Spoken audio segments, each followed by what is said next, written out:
India's capital city, New Delhi, and neighbouring regions are now implementing stringent anti-pollution measures. This as levels increase well over the 450 mark. The acceptable benchmark, according to the WHO, is below 50. The measures come after weeks of criticism from residents, with many saying Delhi's air quality has never been this bad for this long. CNA's Neha Poonia filed this report from Delhi. The new anti-pollution measures are restricting the entry of 1.2 million cars into New Delhi from neighbouring satellite towns like Noida and Gurgaon. And we are also seeing fewer cars on the roads leading into New Delhi. Fuel stations are also no longer serving customers that don't have a certificate that states that their emission levels are in check.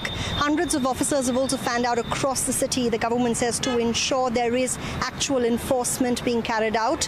They're carrying out random vehicle checks as well, and offices, both public and private, have asked half their staff to work from home. The government says non-compliance will mean that they will be fined. Only those working in essential services are exempt.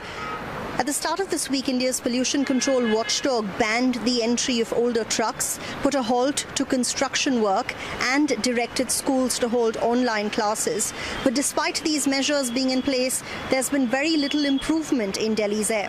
Well, the minute you step out, you can taste and smell the pollution, and it's impossible to be outside for longer than a few minutes without a mask on.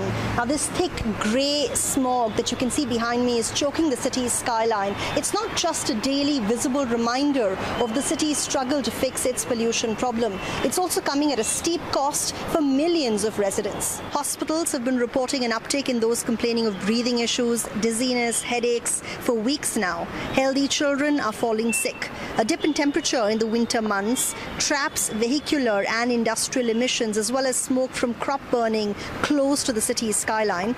But critics say Delhi's pollution problem has never been this severe, and public anger is mounting. Last month, Delhi saw rare protests by hundreds of citizens on the issue who say this is the longest spell of air pollution Delhi has seen in years. Studies by independent public health research groups have found that Delhi's air is the single largest health risk the city's residents face. In 2023, 17,000 deaths were linked to the city's pollution.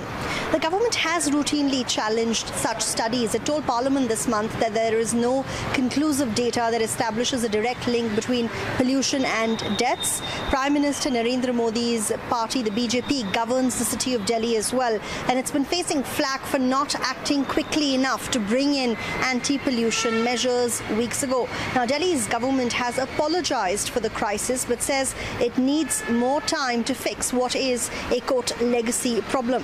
For CNA, I'm Neha Poonia in New Delhi.